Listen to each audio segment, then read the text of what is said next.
வண்ண காற்றாடி. குழந்தைங்களா, நீங்கள் எல்லாருமே பனை ஓலையில் காத்தாடியை சுற்றி விளையாடி இருப்பீங்க. காத்தாடி விட்டு விளையாட யாருக்கு தான் பிடிக்காது?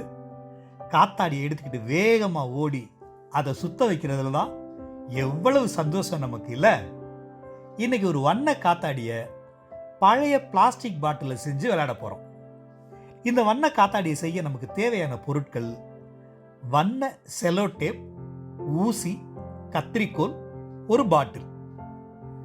பாட்டிலோட அடிப்பாகத்தில் இருந்து 10 சென்டிமீட்டர் உயரத்தில் ஊசியால் ஒரு ஓட்டை போடுங்க. அந்த ஓட்டையின் வழியா அடிப்பாகத்தை வட்டமாக வெட்டிக்கோங்க.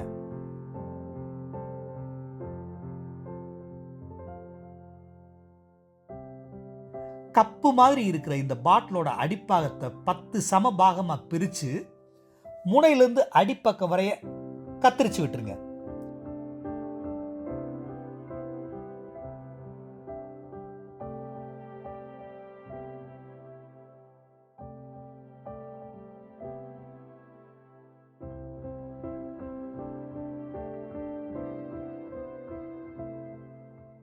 நாம வெட்டின 10 இதழ்களையும் வெளிப்புறமா மடிச்சு விட்டுட்டா ஒரு அழகான பூவை மாதிரி தெரியுது. இந்த 10 இதழ்களையும் வண்ண டேப்பு வச்சு நல்லா அழகுபடுத்திக்குங்க.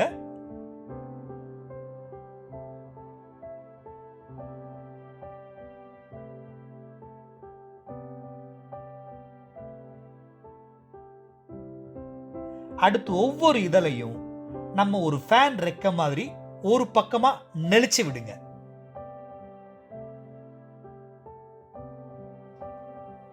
இதோ நம்ம பாட்டில் காத்தாடி தயாராயிருச்சு. இந்த காத்தாடியை அப்படியே எடுத்து பாட்டிலோட வாய்ப்பகுதி மேல வச்சிருங்க. அடிப்பக்கம் குவிஞ்சு இருக்கிறதால பாட்டிலோட வாய்ப்பகுதியில சரியா பொருந்திக்கும். இந்த அமைப்பை அப்படியே வேகமா சுத்துற ஃபேனுக்கு கீழே வச்சா அழகா வண்ணமயமா சுத்துது. எந்த செலவும் இல்லாம இந்த எளிய காத்தாடியை செஞ்சு எல்லாருமே விளையாடலாம். இது ரொம்ப நேரத்துக்கு சுத்தம்னா பார்த்துக்கங்களேன்.